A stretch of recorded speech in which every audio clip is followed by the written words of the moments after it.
Bonjour à toutes et à tous. Aujourd'hui, on va parler d'un sujet qui est extrêmement important, qui n'est presque jamais évoqué.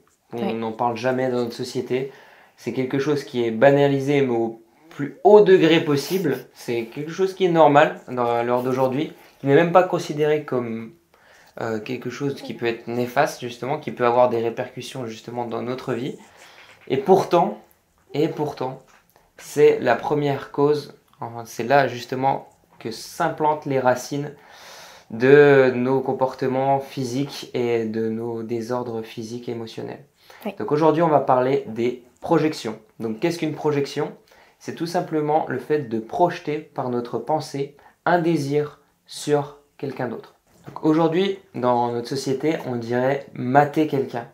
On dirait, voilà, quand on a le regard qui se fixe sur les formes de la personne et qu'on projette en réalité un désir de réaliser, par exemple, l'acte sexuel avec la personne ou je ne sais quoi d'autre de pire que je n'ai même pas envie de nommer. d'évoquer, voilà. Mais en gros, ça, c'est la norme à l'heure d'aujourd'hui. Pourtant, il y a un personnage historique très important et qu'on respecte beaucoup, Mm. même si nous, de notre côté, on n'a aucun dogme religieux, on n'a aucune religion particulière, mais on Voilà, s'inspire de toutes les grandes personnes qui sont venues ici sur Terre pour propager de beaux enseignements. c'est ça. Donc on a Jésus qui nous a dit: tout homme qui regarde une femme avec convoitise a déjà commis l'adultère. Donc qu'est-ce qu'il voulait dire par là? En fait, tout homme qui réalise une projection sur une autre femme, et c'est le cas aussi Pour les femmes, pour les femmes, quand on projette sur l'autre et qu'on est par exemple en couple, on commet déjà l'adultère. Pourquoi? Parce que le monde des émotions et des pensées n'est pas du tout différent du monde physique. Ce n'est pas parce qu'on ne voit pas ces pensées qu'elles n'existent pas. exactement. Moi, ça, j'aimerais vraiment en parler. C'est qu'on ne nous a pas du tout appris, parler de ça, de l'importance de nos pensées. En fait, et moi, la première, les pensées, surtout quand, voilà, du coup, on nous en parle pas, on se dit que c'est juste caché, c'est de nous à nous-mêmes, c'est... Voilà, c'est vraiment caché. C'est comme si c'était dans une petite grotte, personne entend, personne sait. Et du coup, c'est pas très important. C'est, voilà, c'est vu que c'est caché, on met pas trop le doigt dessus, personne sait, c'est pas très important.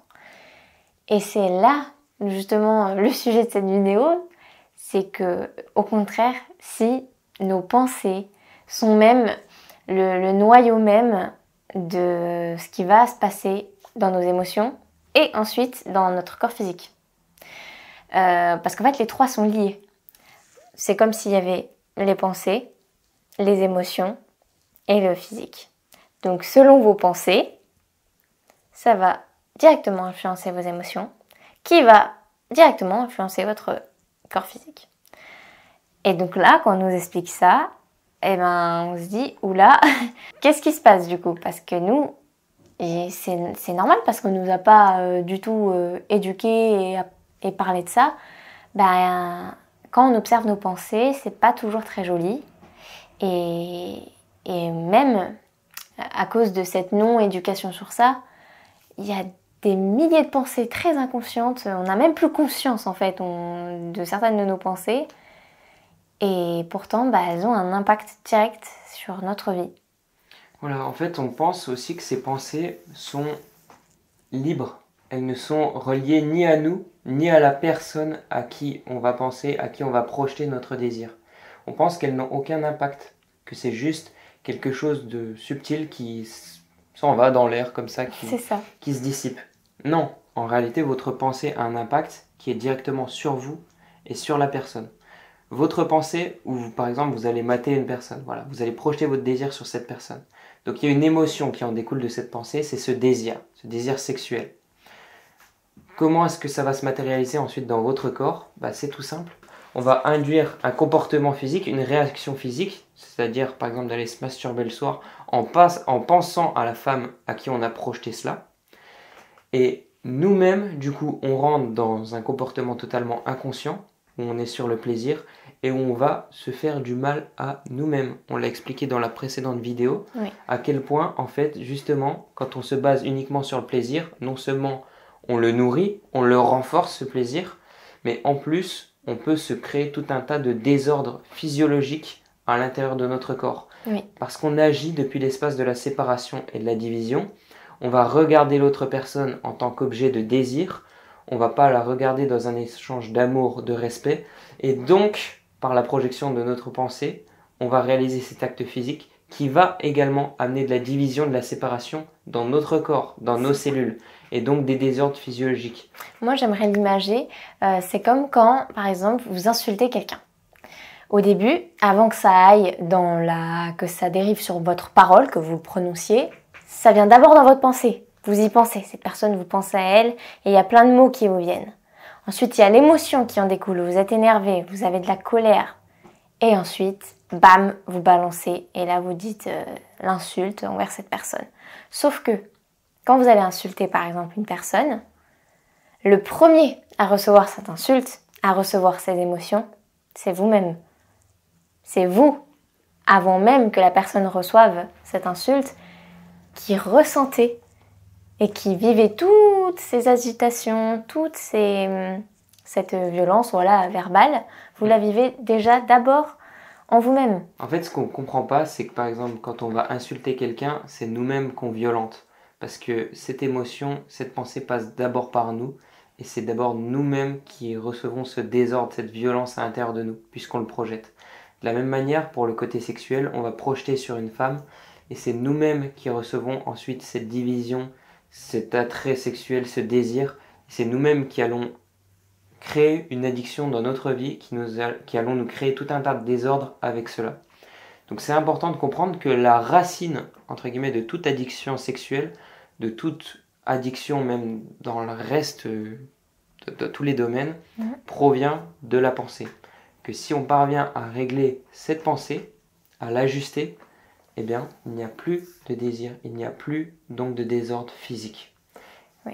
Et même, moi je voulais dire, en tout cas pour ma vision, mais on a normalisé, même dans un couple, moi en tout cas pour ma part, je l'ai déjà entendu, c'est réel, c'est des choses que j'ai déjà entendues, de certaines personnes qui disaient que, donc elles étaient en couple avec quelqu'un, mais que c'était normal pour elles, qu'elles étaient totalement en paix et ok avec ça, que l'un et l'autre en fait puissent mater, parce que c'est le terme, mater d'autres personnes. Sauf que, avec tout ce qu'on vous a expliqué sur la pensée et qu'on voit à quel point cette pensée a son importance, la phrase de Jésus, elle prend tout son sens. Parce que du coup, on a normalisé le fait que c'était pas très grave, entre guillemets, de mater quelqu'un ou juste d'émettre une pensée, un désir sur elle. Mais comme le dit Jésus, en fait, c'est de la tromperie. Alors il y a des personnes pour qui la tromperie ça reste donc physique, mais si on va plus loin, la tromperie c'est à partir du moment même où un désir s'éveille dans vos pensées et donc aussi dans vos émotions. Donc on pense toujours que les pensées elles sont déliées de notre émotionnel et notre physique, ce qui n'est pas du tout le cas.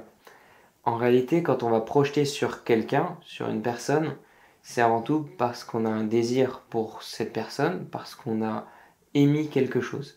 Mais comme on est l'émetteur, il y a aussi un récepteur. Donc souvent, il y a des personnes qui vont s'attirer l'attention en aguichant, de par leur forme, de par leur corps, de par leur silhouette, de par leur regard, de par je ne sais quoi. Elles s'attirent une certaine forme d'énergie, une certaine forme d'attention sur elles. Et nous, par nos projections, on va venir nourrir cela. C'est-à-dire, on va venir conforter cette personne que son comportement est, entre guillemets, ce qui la nourrit et ce qui lui donne de l'énergie. Dans cette manière-là, en fait, on crée un magnifique cercle vicieux dans notre société où les hommes, par exemple, vont projeter leur désir sexuel sur des femmes qui cherchent à aguicher. Ces femmes qui cherchent à aguicher vont avoir de l'attention et vont être même heureuses d'avoir cette attention-là. Et ça va créer du coup davantage de recherche de cette attention, davantage de continuité dans ce genre de comportement, et donc davantage d'hommes aussi qui projettent, et donc davantage de femmes qui recherchent. Et on est dans un cercle vicieux qui en réalité nous alimente dans le mauvais sens. Parce que qu'est-ce que la femme du coup va recevoir de ces informations-là, et qu'est-ce que l'homme va émettre et donc recevoir? Parce que comme on l'a dit, celui qui émet est avant tout celui qui intègre à l'intérieur de lui avant d'émettre. C'est ça. Et bon, après, je tiens quand même à préciser qu'il peut y avoir, par exemple, une femme ou un homme qui n'est pas du tout dans une énergie aguicheuse ou autre, et que malgré ça, voilà, hein, il peut quand même y avoir un homme ou une femme qui nous projette des choses. C'est possible aussi, c'est une éventualité. Mais voilà, c'est vrai que comme il le dit Lucas, dans notre société, et c'est inconscient, hein, tous ces fonctionnements-là dont on vous parle. C'est pas quelque chose qui est conscient. La majorité des gens, que ce soit la femme ou l'homme, c'est inconscient parce qu'on ne nous a pas éduqués sur ça. Comme l'a dit Luna, il y a des femmes qui sont justes, qui ne recherchent pas ce type d'attention et qui pourtant reçoivent des projections. À ce moment-là, moi je pense fortement, de par notre expérience, on n'est pas sûr, c'est rien de prouvé scientifiquement encore une fois, mais qu'il n'y a pas les mêmes retours parce qu'il n'y a pas la même acceptation de la personne pour ce genre de choses. C'est ça. Une personne qui est juste aura beaucoup moins d'influence sur elle, je pense, si ce n'est même qu'elle ne soit pas touchée. Bah, oui. Elle peut ressentir qu'il y a une personne qui lui projette quelque chose. On peut voir hein, certaines fois, où je pense que les femmes le ressentent bien plus que les hommes d'ailleurs, quand elles arrivent dans un endroit et qu'il y a plusieurs hommes qui la regardent, on peut sentir cette espèce de pesanteur dans l'air et ça peut devenir un peu lourd. Oui. Mais moi je pense sincèrement, de par notre expérience, que une femme qui est juste ne recevra pas le côté mauvais de cela. Oui, c'est ça. Parce que, voilà... Elle n'est pas ouverte à cela, tout simplement. C'est ça. Et comme on dit, on ne juge pas les femmes qui sont dans des énergies aguicheuses parce que elles sont inconscientes et c'est une manière pour elles de prendre de l'énergie parce qu'elles-mêmes, elles n'arrivent pas à se sentir... C'est qu'il y a un vide de ces fonctionnements-là. Donc encore une fois, moi je tiens à dire, c'est pas un jugement envers par exemple des femmes qui seraient dans des énergies plus aguicheuses, dans cette énergie de recherche, d'attention justement. Mais par contre voilà, il faut le dire quand même que, comme il l'a dit, ça crée un cercle vicieux et en fait, on se fait du mal des deux côtés. On se fait du mal. Ces femmes qui vont rechercher cette attention de cette manière-là, vont pas comprendre qu'en fait, elles vont être dépendantes de cette attention-là, que cette attention-là, en fait, c'est un petit peu comme des poubelles qu'on va rejeter sur elles. Hein. C'est pas des beaux sentiments d'amour, voilà, de paix, d'unité, hein, comme on le serait plutôt dans notre conscience, en réalité, dans notre nature même. Donc, quand une femme ou un homme va chercher à aguicher, oui, parce que les hommes aussi, bien sûr. C'est souvent lié à des comportements qui datent du passé.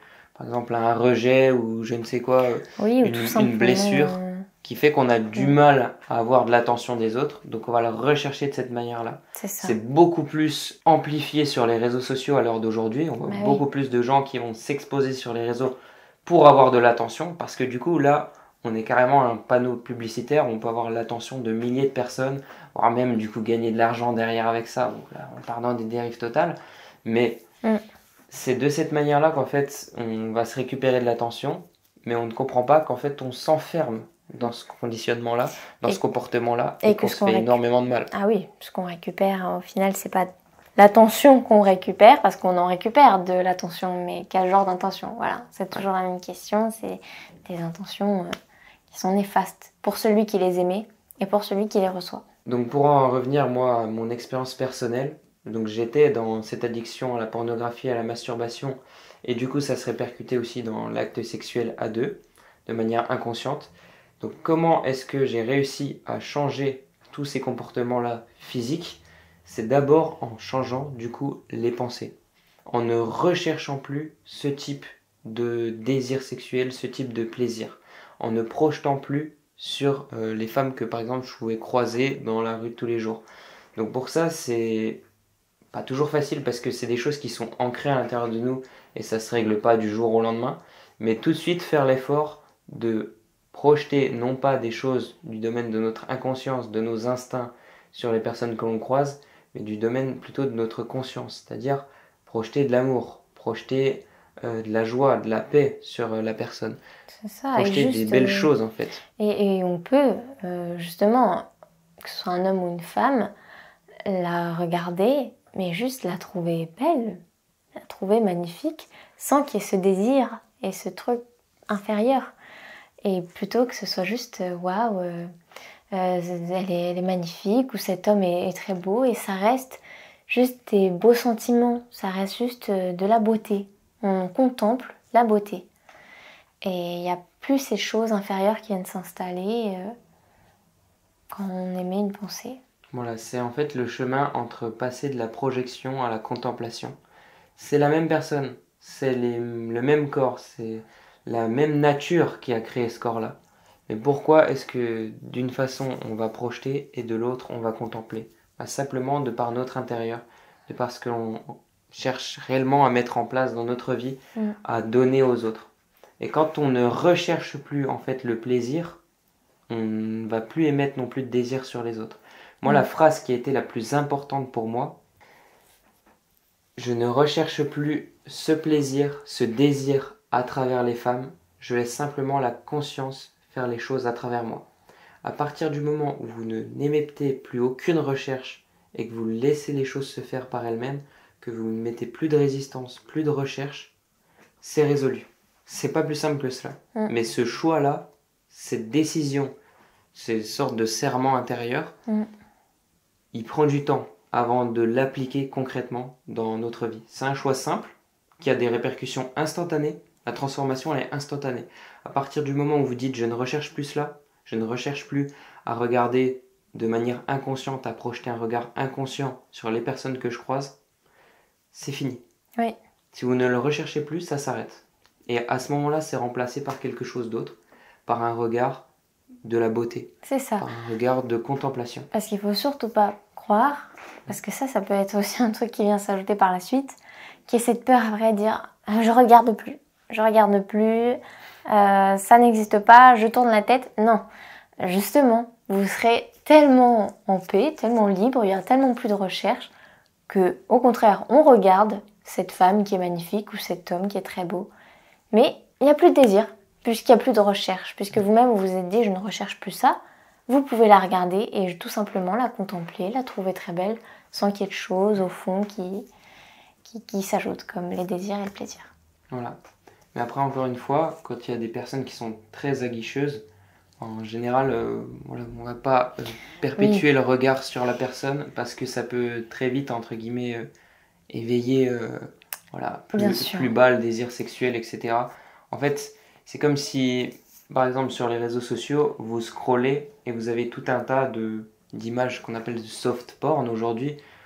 Par exemple, je sais qu'il y a beaucoup d'hommes, moi ça a été le cas il fut quelques années, mais où on a des images pornographiques, limite, on appelle ça du soft porn parce que c'est accepté sur les réseaux sociaux, mais c'est carrément pornographique, qui arrive. À ce moment-là, on va pas diriger notre attention dessus, on va pas venir non plus contempler, entre guillemets, genre de choses, parce que naturellement, on va moins avoir de facilité à trouver cette part de beauté dans ce type de recherche d'attention, dans ce type de comportement. Voilà. C'est important aussi de savoir que ça fait partie du processus de ne plus vouloir regarder et de se mettre une période un peu off où limite on ne regarde plus, même si c'est pas une solution à long terme. Mais c'est important aussi, même moi je pense, de le garder sur certains types de comportements qui sont inconscients. Bien sûr. Parce que là, c'est trop facile, par exemple, pour un homme de retomber. Oui, parce qu'on est quand même dans un monde, il faut être aussi conscient du monde dans lequel on vit, où on est tellement sujet à ces images, que ce soit dans les pubs, partout.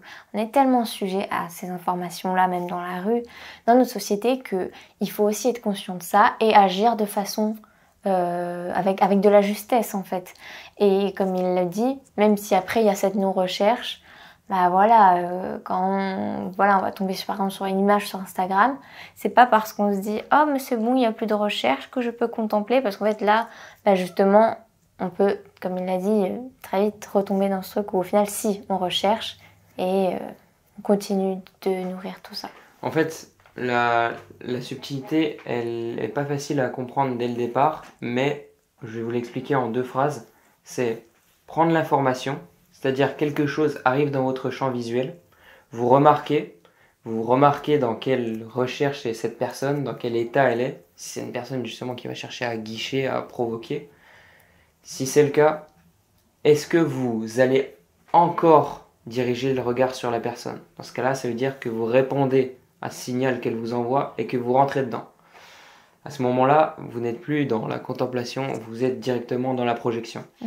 Si vous prenez l'information visuelle, quelque chose arrive dans vos réseaux sociaux, quelqu'un arrive dans la rue, vous prenez l'information, vous comprenez de quel type d'information il s'agit et vous décidez de regarder ailleurs. Là, à ce moment-là, ça peut être totalement conscient également. Oui. Bien sûr. Il faut, voilà, évidemment que vous écoutiez aussi cette justesse dans votre cœur. Vous savez au fond de vous quand, telle personne vous renvoie une image de désir.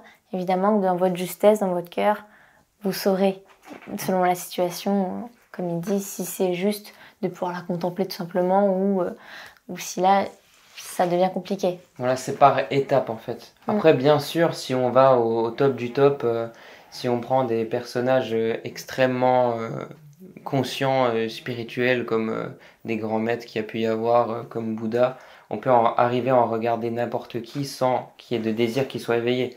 Mais encore une fois, c'est pas ce qui est demandé là à l'heure d'aujourd'hui quand on voit le type de comportement qu'il y a dans notre société. Il faut y aller pas à pas. Bah oui.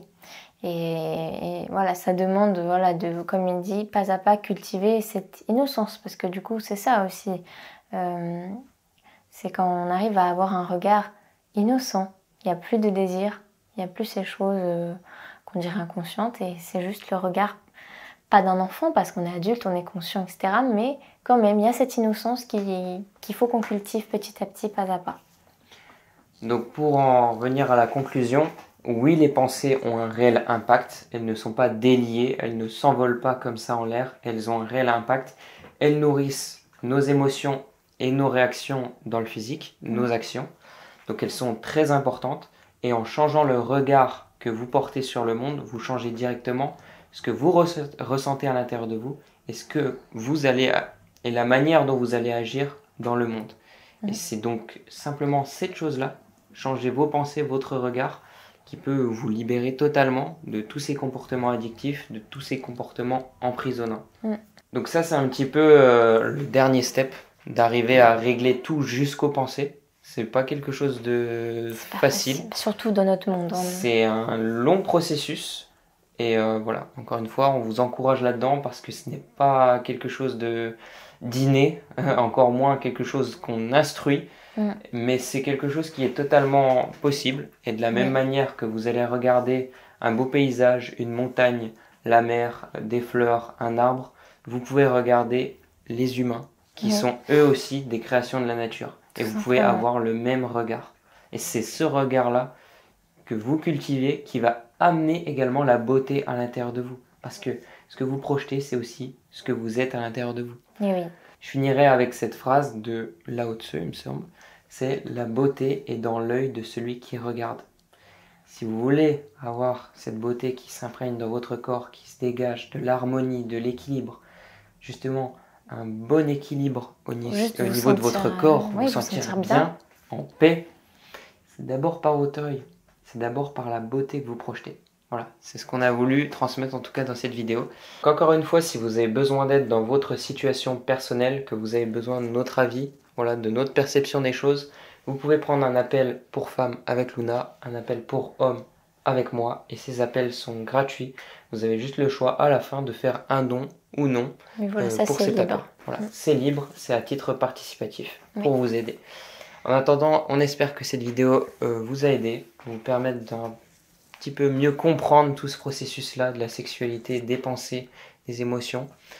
Et on vous souhaite beaucoup de courage et de persévérance justement dans ce processus qui n'est pas simple à l'heure d'aujourd'hui. Voilà, des bisous, ciao ciao. Bisous.